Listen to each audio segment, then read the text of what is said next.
I'm introducing Nina Wise, our next presenter.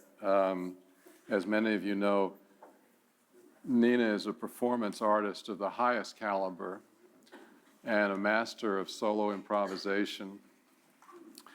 She's done performances nationally and internationally. She's, since 1987, I believe, she's been the artistic director of Motion Institute. One of the things they do is address contemporary issues through original multidisciplinary performance art. Nina is also the creator of the Kepler Project, an immersive theatrical experience which I had the good fortune of seeing when it debuted at the Morrison Planetarium 3 years ago or 4 years ago. Truly a mind-expanding, thrilling experience. Nina's also a friend of the foundation. She ran a great program called Buddhist Practice When It Really Matters, where she combined Dharma teaching and various forms of creative self-expression. And then some of you may remember that in 2008, here at our 20th anniversary conference, Nina did an incredible performance piece, one of the highlights of that conference. There are many things I like about Nina's performance art. One of them is that she brings to these pieces a raw emotional power. Nothing is held back. And at the same time, she brings this kind of zany, whacked out humor as well. And she has the sort of alchemical gift of turning very dark subjects sometimes into exhilarating experiences. And the last thing I want to say, because there are a lot of things I could say, Nina is the author of one of my favorite books. It has more adjectives in its title than any book I've ever come across. And I think it goes something like a big, new, happy, free, and unusual life. More or less, is that more or less? And, it's on the one hand, an exuberant romp, and on the other hand, it has a lot of down-to-earth practical wisdom, highly recommended. So please welcome my good friend and truly original spirit, Nina Wise.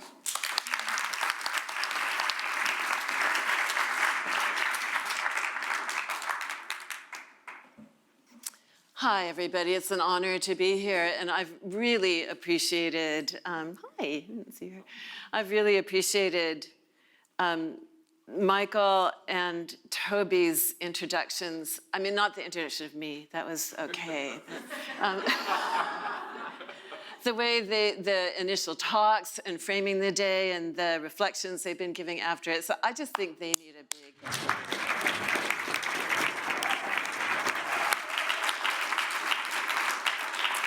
And also the people that rarely get enough appreciation is the sound people and the...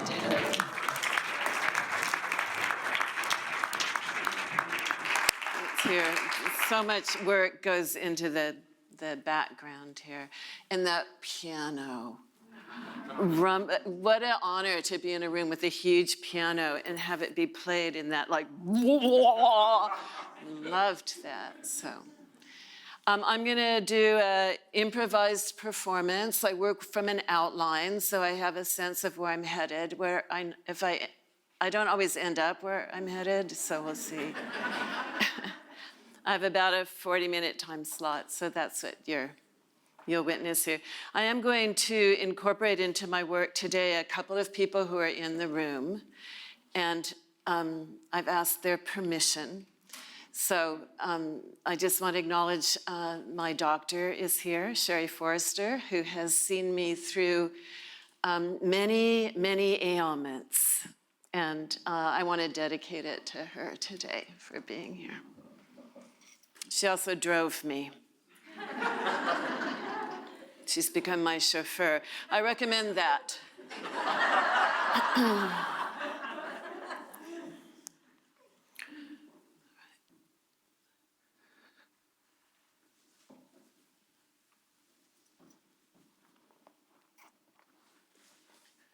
I am in Sherry Forrester's exam room by myself. She is not there. I've been left alone in the room. And I've written down on a piece of paper, this is about 2 months ago, all of the ailments that I need to remember to talk to her about. You know, little dot here and the teeth going like that, and there's a slight and in the knee and the... But I've forgotten to bring the paper with me. So rather than trying to recreate it on my iPhone, I am reading People magazine.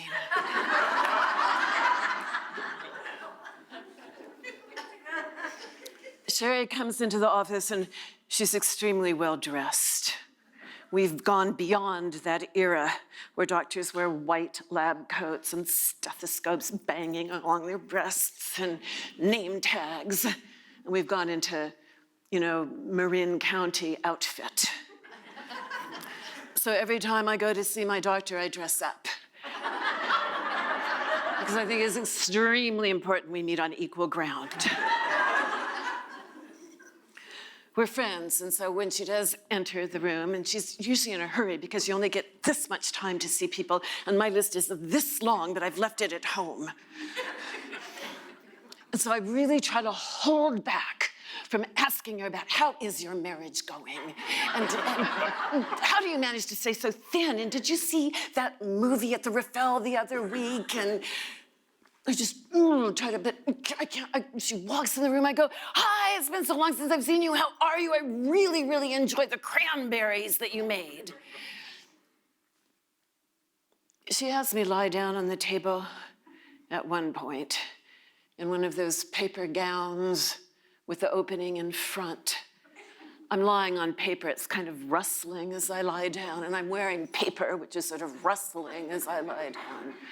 And she unfolds the gown. They call it a gown.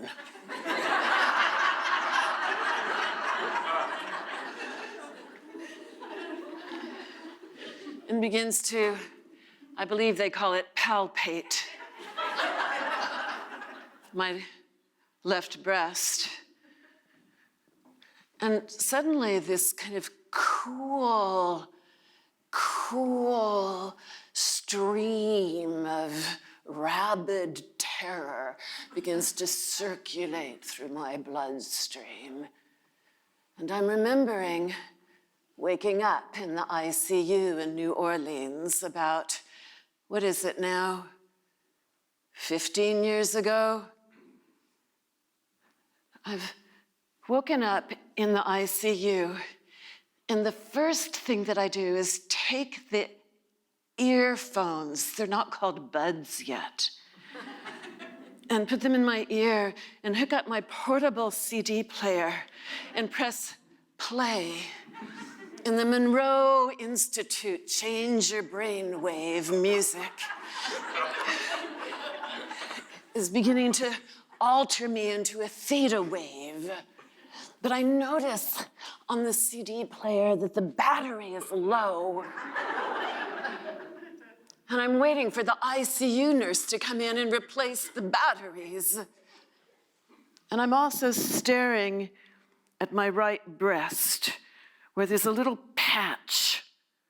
And if the patch turns blue, it means that the belly fat, which has been taken from my belly with an incision that goes from hip to hip and then packed on ice, and then the breast is slit open, but the skin is saved, and they stuff your belly into your breast. And your belly comes out smaller and flatter, but in agony. And your breast is... And if this patch turns blue, it means the belly tissue has died. And they have to race you back into the operating room and stuff more of your belly into your breast. So I'm just praying, stay blue, stay blue. And the Monroe music is keeping me very calm. And The ICU nurse finally appears in the room, and I beg him for fresh batteries. And will you please study the patch? A couple of days before, I was in the office, the examining room of Dr. I better not say his name, they're videotaping. They can go after you for slander. No, I'm feeling compassion. One must feel compassion for the horrid, one must just know for the, he must not treat his wife very well.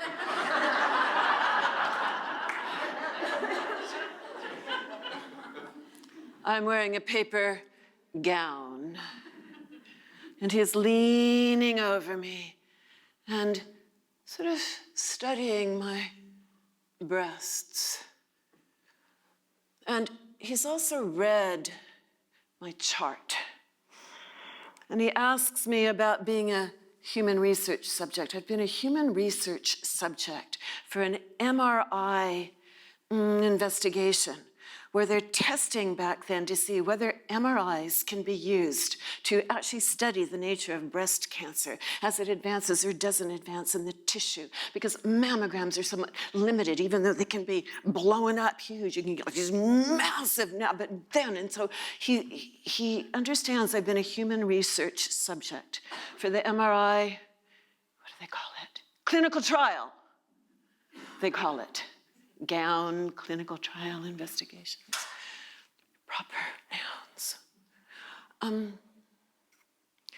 And he's sort of towering over me, and he says, I would never do surgery based on the findings of an MRI, even though I'm about to do that on you tomorrow morning. However, I would never do that, because MRIs are still too vague, and one doesn't really understand how to read the imagery, and you could probably, and so I wouldn't. And he's very stern, and he has glasses and gray hair, and he's extremely self-confident. In that way that our president now is, just this sort of rabid self-confidence has kind of overtaken his system, which is probably because he's terribly insecure and treats his wife horribly. Compassion, compassion, compassion.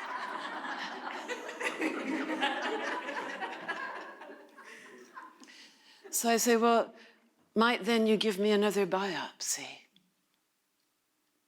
You can see the sort of fire begin to flare in his eyes. And he says, no. I will not give you another biopsy. You have had a biopsy already. It was 6 months ago. And nothing you could have done in 6 months could possibly change the pathology of your DCIS, which is a disease, but not really a disease. And you're kind of caught, aren't you, in this strange territory where you have something that isn't anything but could be something, and we're just going to slice your breast office and maim you for the rest of your life, but it's going to save your life.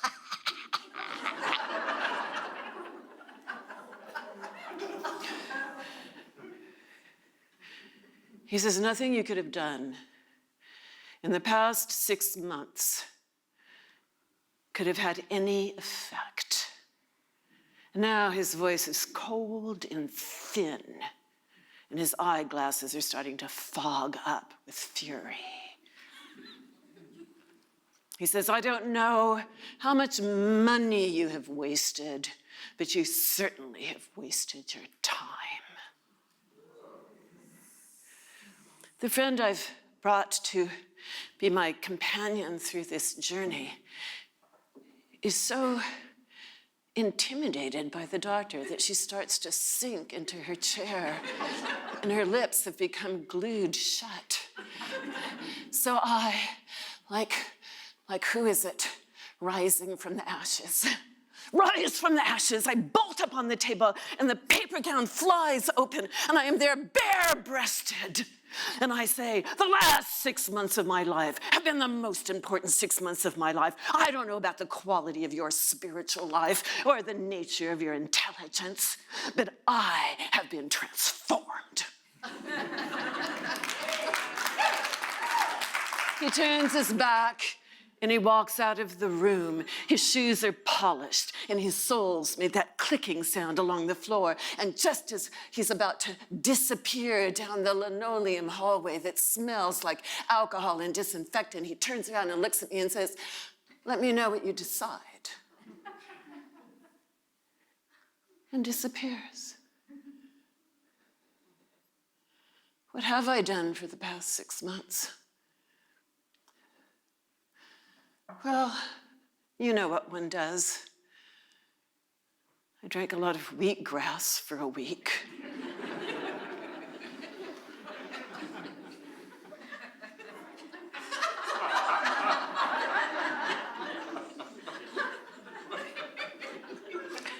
I stopped eating sugar. I stopped drinking caffeine. I started to feel quite good, actually. I stopped drinking alcohol. And just like that person said, Dr. Dean Ornish, there's this strange payoff. And then I flew to Tunbridge Wells outside of London, where a doctor named Fritz Schellender from Austria originally has 2 huge stone lions at the gate of his old Victorian, thereby the name Lion Gate. And I walked in, and he took me into his back room, and he sat down behind a big oak desk and put his elbows on the table and his chin into his open palms. And he said, "How are you?" No one had asked me that in my entire medical journey. No one had just said, "How are you?" He had like light brown eyes that had a little sparkle that made their way right through his spectacles. And then he asked me, "How much do you sleep? What time do you wake up in the morning? What do you eat? What's your favorite food? Do you have a pet? Are you depressed? Do you like to swim or do you prefer skiing? Do you like to be on boats? What do you do for a living? Oh, you're a performance artist. Bring me a videotape." He watched the videotape. He hugged me when I walked back in the room. He asked me how my father was and how my mother was and if I'd ever seen anyone die. And what was the name of my first pet? And did I have any food growing in the garden? And did I like the smell of roses or did I prefer tuberose? He talked to me for 2 hours. And when someone does that, they look you in the eye and they don't turn away. And when they take notes, they do it slowly enough that you can tell they're still listening. Something happens.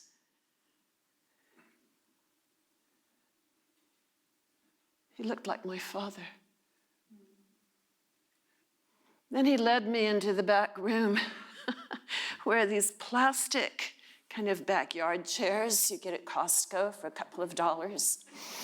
And they're covered in peach towels and a footrest.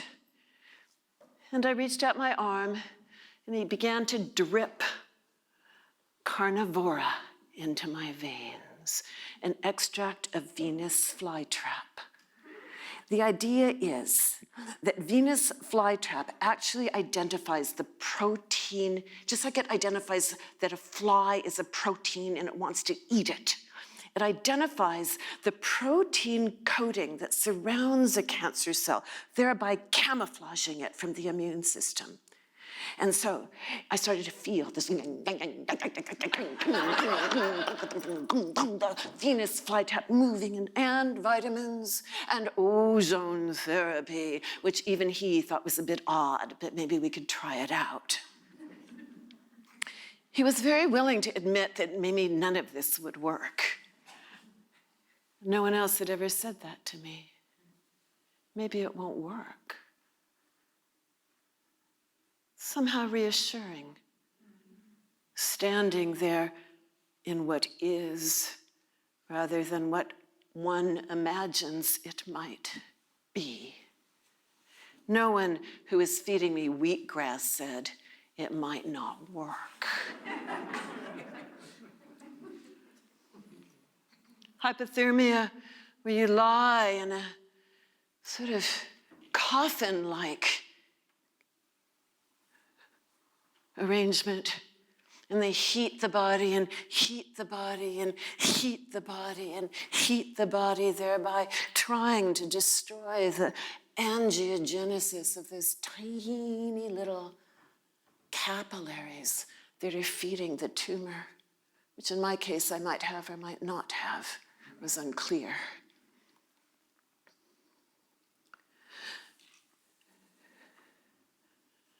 I also engaged in visualization practices.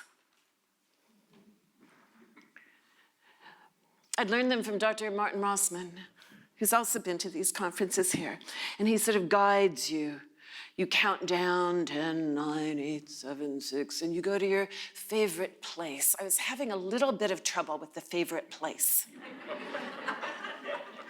Because I would go like to a beach, my favorite beach at Esalen, where the waves roll in, and then as they roll out, they pull the pebbles once against each other, and they start to make this timpani sound that's comforting and musical.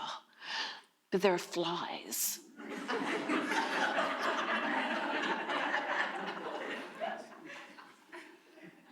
So then I would imagine being in Idaho in the Sawtooth Mountains, lying back on a big boulder and looking at this sky and suddenly becoming the sky and spacious. But the time I was there, I had a terrible fight with my lover. So then I would just imagine I was in my bed at home, but the sheets were a little bit dirty.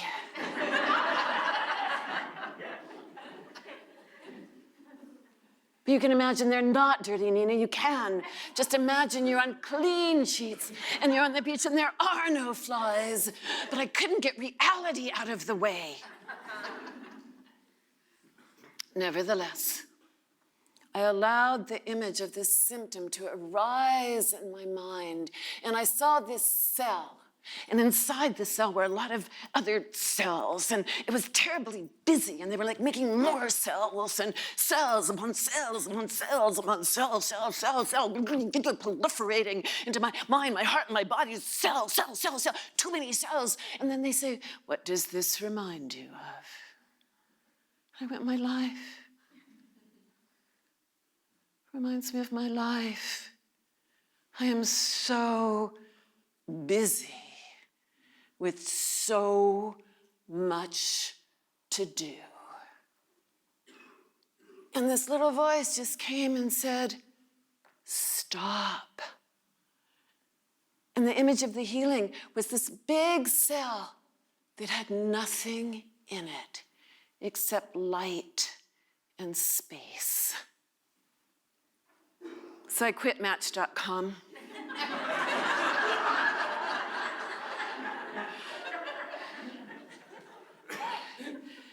And people would ask me if I wanted to perform, and I would say, no. Dinner parties, upon occasion, I just sort of stayed home. And I would go into the garden. I remember going out the back door into the garden, tiny little garden that I had in the backyard. And I sat down on the ground without a blanket or a yoga mat, just dirt. And I noticed there were bees. And they were buzzing around a flowering bush. And I noticed they were making these bee sounds. If I listened more carefully, the bee sounds started to have a harmonic to them that filled the air. And I noticed they were making these patterns as they flew in different directions, but always seeming to know where one another was. And I noticed that the leaves were shining.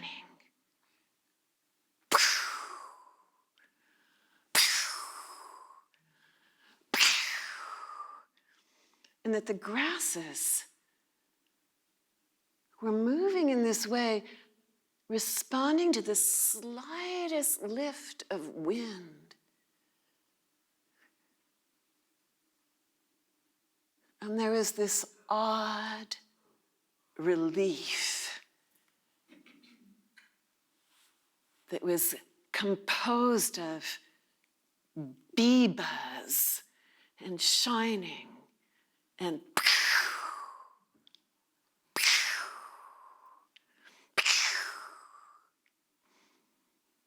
when I went out to the occasional dinner party or birthday party or gathering, my friends would do that thing that friends do when they know that you're dealing with some strange diagnosis. Their eyes start to narrow, their lids start to lower, they sink slightly into themselves. A look of deep horror and concern takes over their pinched faces, and they go, "How are you?" And I said, I couldn't explain the bzz, fa, wa, choo, ba, doo. So I just said, "I'm fine." And I could see this moment where they would take a half a step back and stand up a little straighter and go, "You look really good." And I kind of wanted to say, yeah, it's very helpful to have a sort of diagnosis, just like they've been saying all day.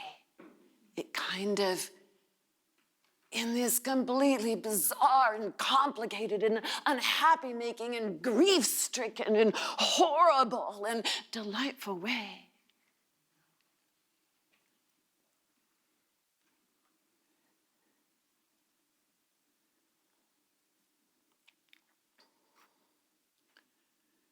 I had the surgery.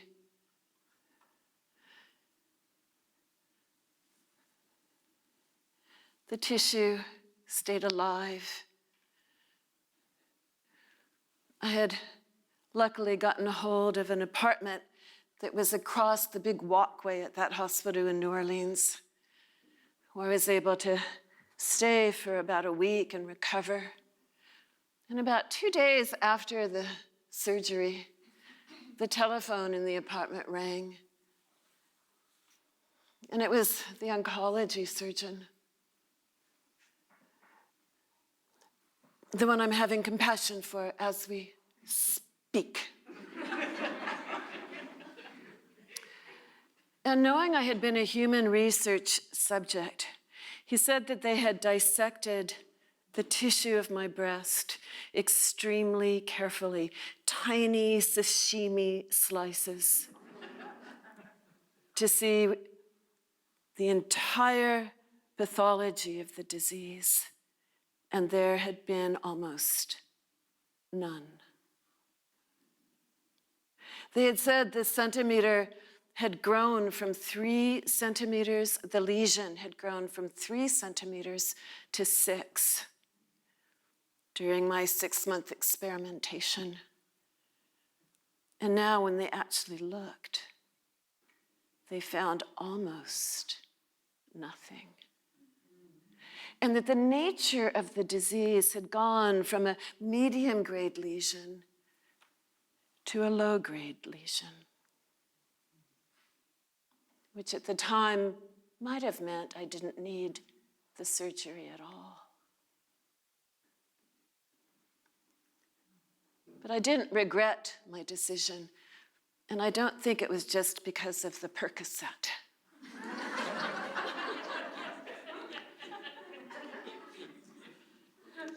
When I was trying to figure out what to do,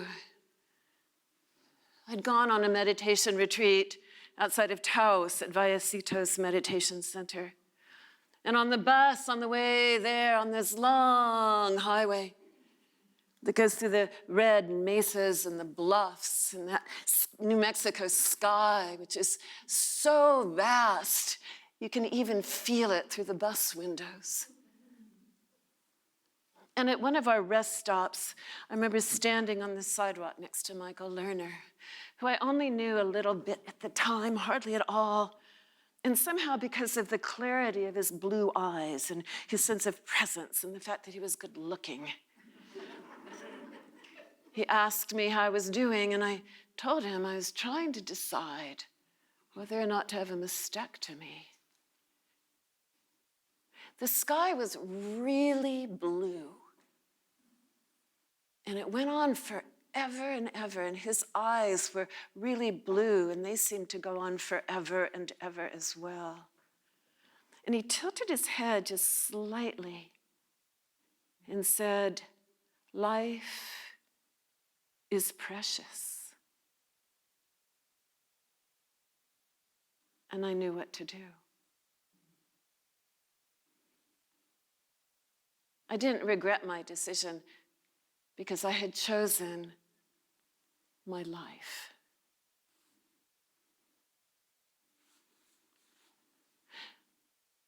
When the doctor called to tell me the results of the pathology, he didn't apologize. He didn't say, "I was wrong." He didn't say, "I wish I'd given you a biopsy."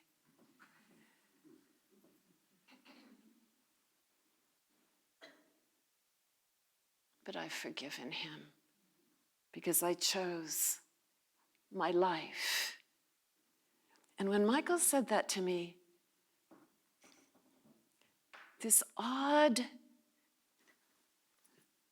like synapse connected that had never connected before.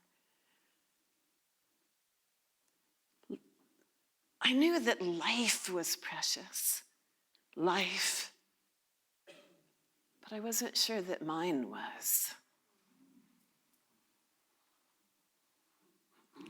And in that moment, all of that genetic bind of post-Holocaust trauma and epigenetic and depression and the Jewish cloud of darkness that had kept me a bit confined in a sense that my life was just...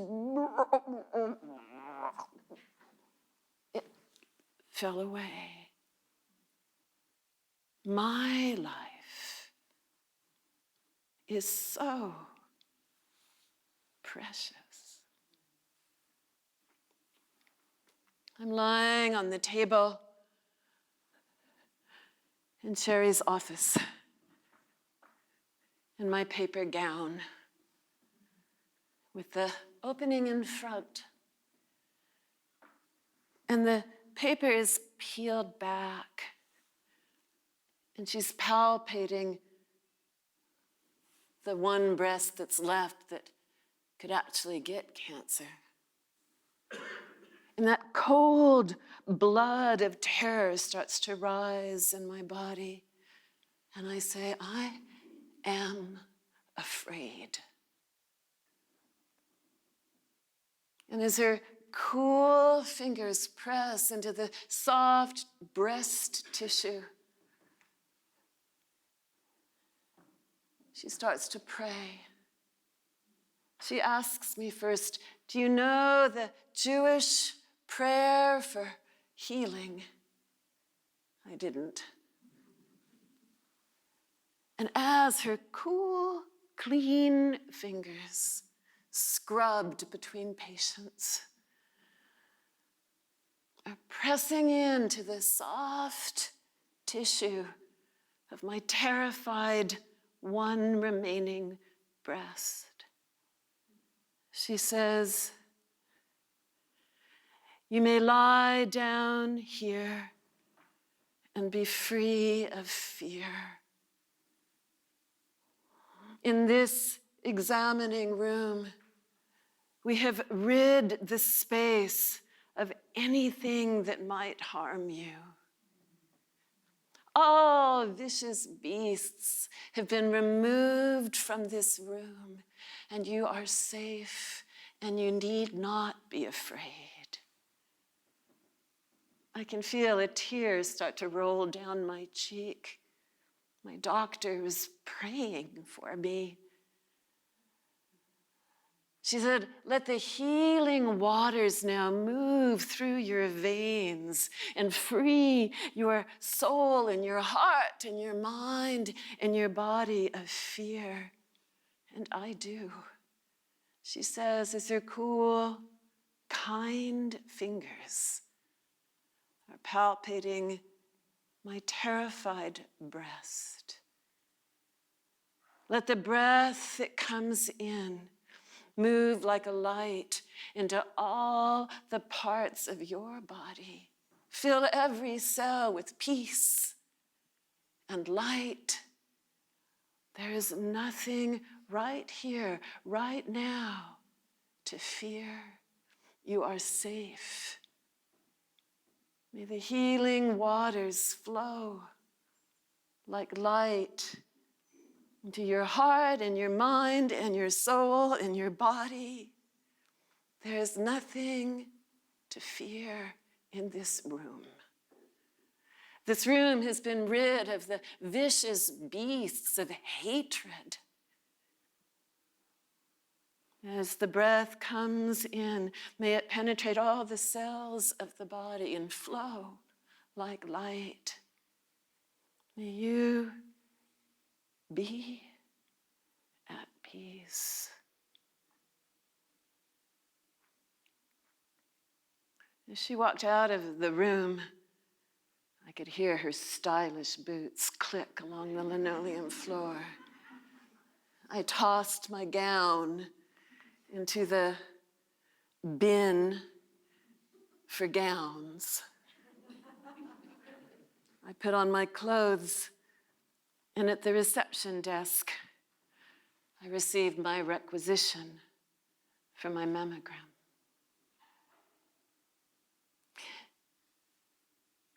You need not be afraid.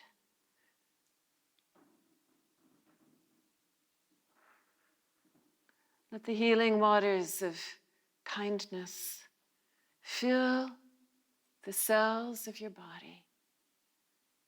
May you remember life is precious when they pancake your body into those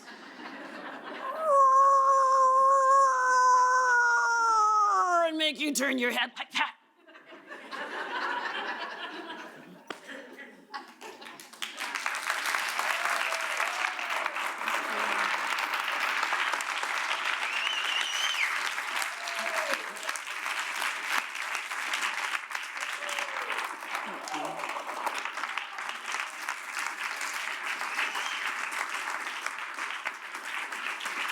Just beautiful. So we have 5 minutes. And I told Toby when he asked me to do this, I said, "Ooh, there's so much I want to talk about. I never get to talk because I perform." And it seems like that's the most important of my skills to offer to people. But I want to say something I've been wanting to say to this community for a long time. And, you know, maybe I'm wrong. I'd be happy if I were. One of the experiences I've had working with people with life-threatening illness and caregivers, and working in this field for a while, and working in other fields in my life, and going to conferences about environmental change, sustainability, climate change, social justice, environmental justice, is that self-expression almost always gets short shrift. I believe that in this culture, we have systematically removed self-expression, creative self-expression from our daily activities. That people used to dance every single day. They used to sing every single day. They used to paint their own walls, make their own clothing, make weavings and designs, paint the designs on their houses and on the soil in front of their houses, write poetry. And we don't do it anymore. And people say, like somebody said, oh, somebody comes to sing and they remember when they're 5 years old, even though they're now 65, that something happened and therefore for 60 years they've not sung because they've been traumatized.